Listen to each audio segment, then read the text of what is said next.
The cold, isolated environment of space amplifies your fear of the unknown. Maybe not immediately, but eventually. The wonder, excitement, and curiosity always warps as you feel the eerie void begin to look back at you. The players awake to a ship that is equally unwelcoming.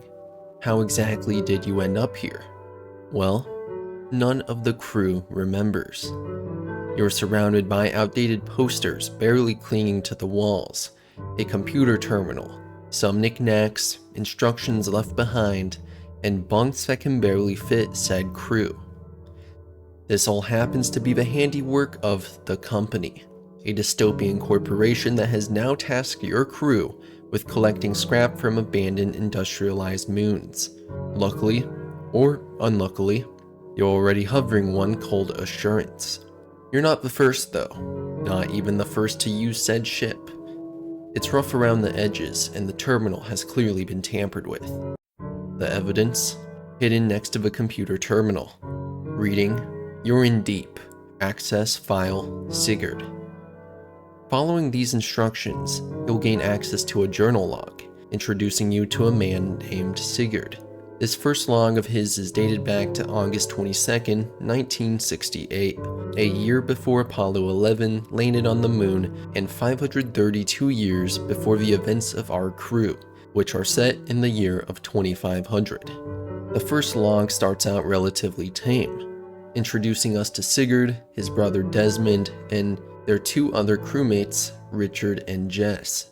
It seems that they were one of many preceding crews to our own, and Sigurd has taken it upon himself to keep a journal of not only his own thoughts, but logs for the sake of maintaining a historical record, noting that whoever has access to these files is likely a future crew due to the high turnover rate at the company. It's the first log in the beginning of their adventure, so everything is kept tidy and professional. With only this entry available alongside the instructions provided, there is no other choice left but to land onto Assurance. Upon landing, you'll find that the moon is mysteriously abandoned despite the large facilities previously built upon it. There's not many signs pointing to exactly why, but it shouldn't take long before you encounter the second log detailed by Sigurd. Found directly to the right of the facility, it follows the previous with a 2-day difference. It's labeled, "Smells Here," and logs Sigurd's complaints about the company-provided suits. It's yet again tame and light-hearted, but tells us some more about their objectives. Despite the 500-year difference, they are eerily tasked with collecting scrap metal for the company. Continuing with their objective, the players enter the abandoned facility, discovering various scraps such as bolts, bottles, brass bells, and odd items like hair dryers, magnifying glasses, and air horns, all of which will vary in credit value to the company. Despite this simple objective, it is further complicated by the mysteries surrounding these locations. Unexpected visitors that act as obstacles between their company quotas and paychecks. When I say this, I am not alluding to the security defenses of turrets or landmines. No, I am alluding to the eldritch horrors contained within and beyond each facility. Monsters of various sizes, appearances, aggression, and more litter these moons, ones that were likely not always there. After 3 days of encountering these creatures while attempting to meet their quota, the crew finally heads to the company building to sell their haul. Upon delivering their items to the ominous exchange, they are instructed to ding the bell a few times and stand back. In the following moments, what appears to be monstrous tentacles sweep out and collect the items, depositing to their accounts company credits based on the current rates for the scrap.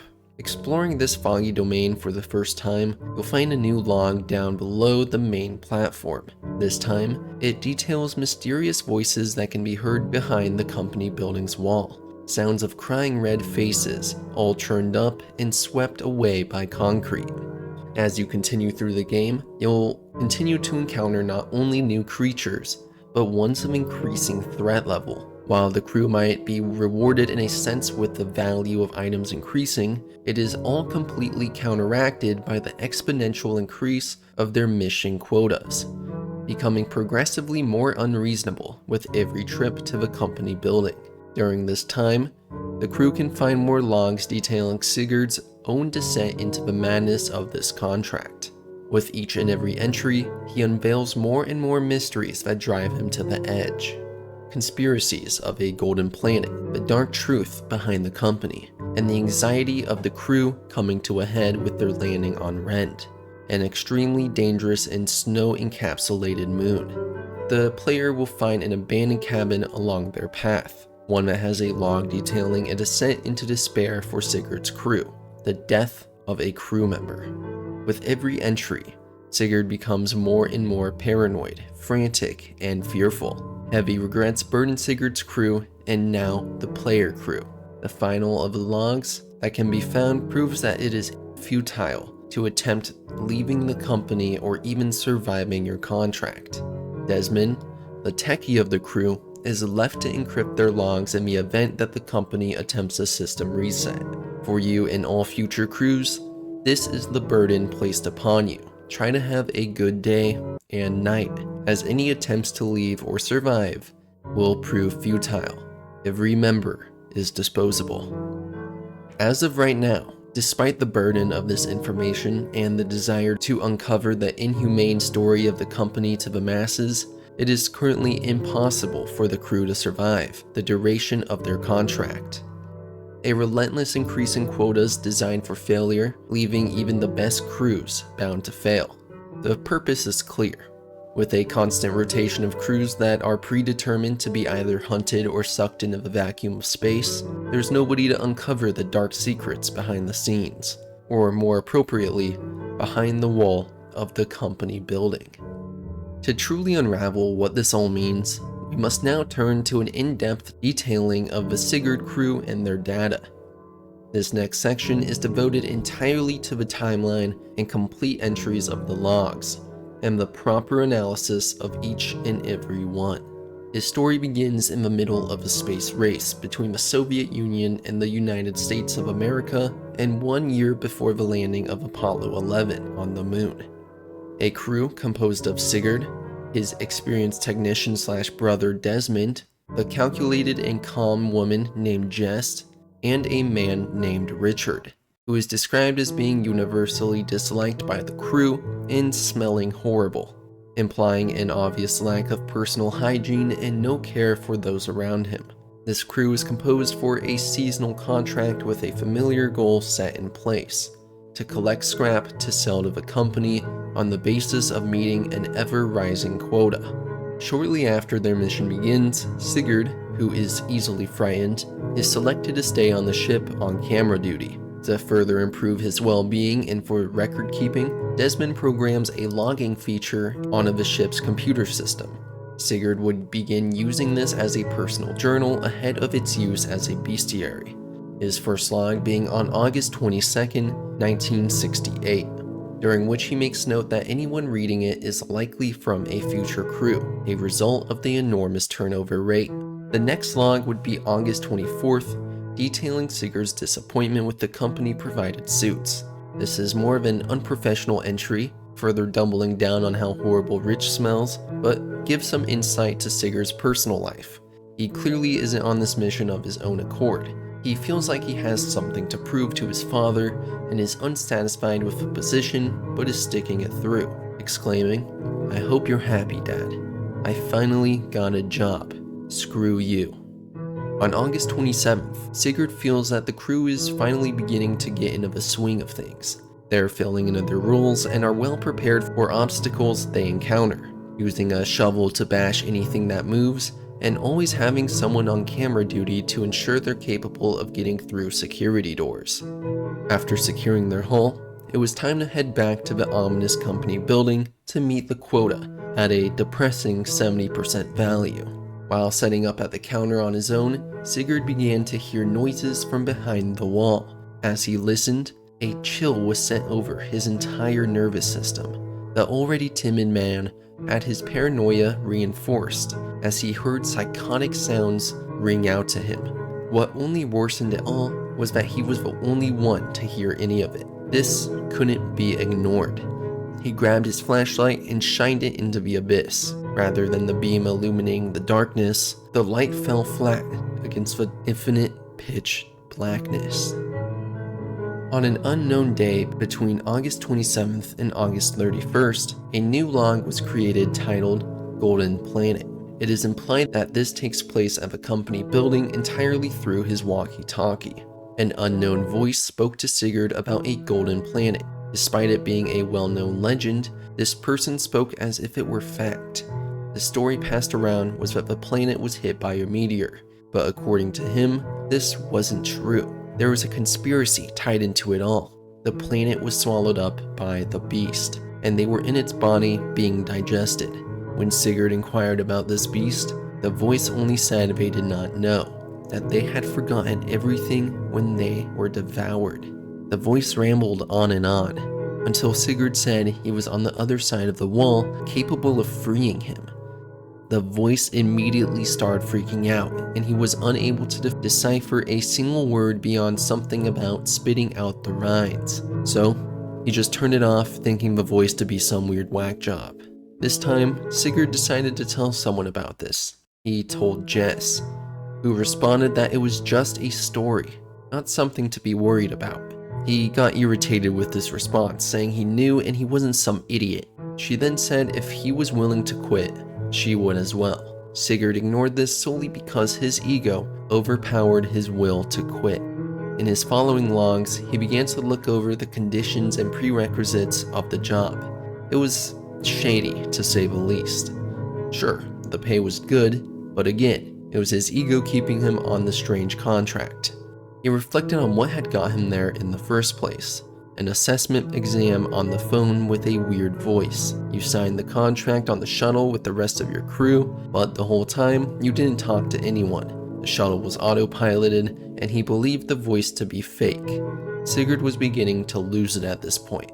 Rich always smelled like a piece of shit, he could barely sleep, and the sound behind the wall only worsened. Yet somehow, no one else heard it. None of them knew how to help, and Jess just thought him to be homesick. A scrap extraction turned to a worst-case scenario. They had to leave Rich behind. While checking the final room for the day, Sigurd was unable to get the door open. When he took a break to look around, Richard was gone. He described what he saw as a wrinkly-skinned flower-head man that walks on two legs. It turned his neck and he heard a crack, but he wasn't there. Rich had been engulfed by the creature. When the creature vanished into the dark, leaving a puddle of blood on the floor, Sigurd didn't want to abandon Rich, even if he was dead. The others didn't necessarily agree. They were scared and only wanted to leave, even if it meant leaving Sigurd, so he was forced to tag along for the sake of his own survival. Despite how much everyone hated Rich, none of them wanted something like this to happen. The following day, Sigurd was the one to make the call to the company to report the accident. It was the same fake voice from the interview and training videos, but it understood him, as it said they would contact the family and find a replacement for Rich. Following this call, he learned you could hear the screams all the time in the walkie-talkie when you're at the wall of the company building. They didn't believe him, but now they did, and because of that, they wanted to quit. Sigurd just couldn't bring himself to. He didn't want to think of himself as a coward, but his brother Desmond didn't want to just accept their situation, so he got to work. He wanted to find out where the voice was coming from. A week later, a new crew member arrived named Lucas. Described as being confused and scared all the time, Sigurd began to refer to him as a baby. At this time, Desmond had managed to trace the call.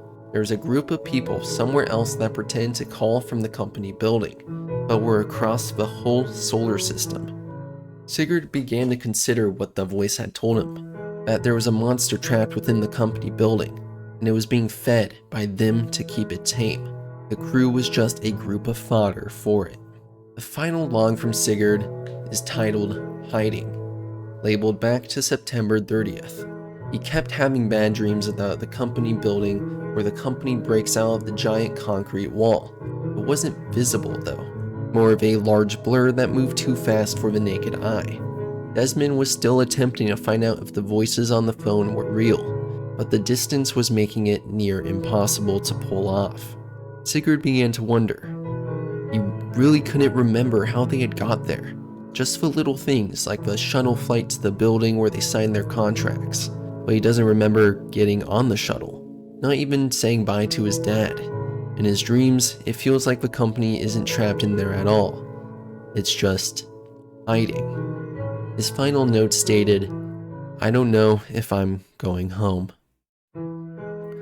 The following log isn't from Sigurd himself, but rather his tech-savvy brother, Desmond. This is what he had to say.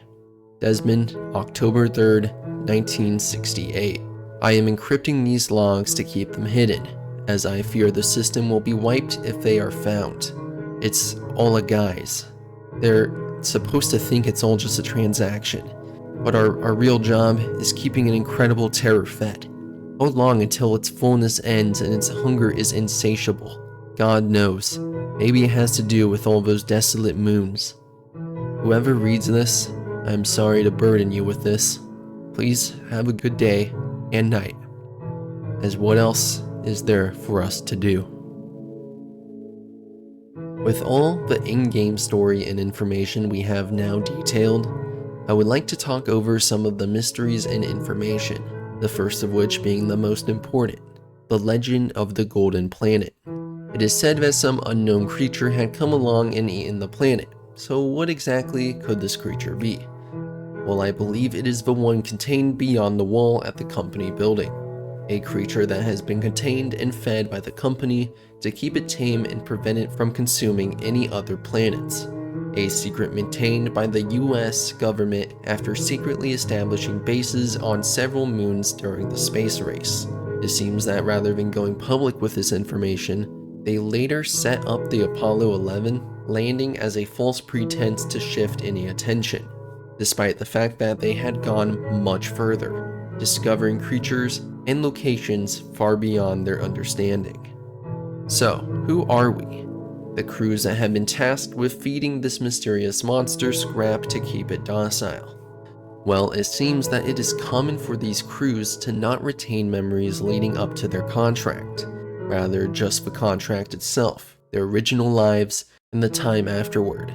I believe that these people aren't just regular civilians either, but likely prisoners with death sentences forced to take on the job as disposable employees, explaining the erased memories, orange jumpsuits, and lack of contact to anyone outside the mysterious company call center. It also seems that those consumed by the monster are alive in some form, seeing as screams can be heard from beyond the wall. Next, I just want to make it clear what it was that killed Rich, though I am sure many of you connected the dots. It was the Bracken, a lone hunter that will snap the neck of its prey and drag the corpse away. So everyone, that is the entire story of Lethal Company thus far. The game is obviously a fresh release, so things are bound to change as updates are rolled out. Maybe sometime down the line, I will make an updated video on some of the new lore. Let me know all your thoughts and feedback down below. I would greatly appreciate it. As always, thanks to all the channel members up on screen. I appreciate every single one of you, and I'm glad to welcome a bunch of new members as of this week. I hope you all continue to enjoy my content, and as always, have a great week, and I will see you all later. Goodbye.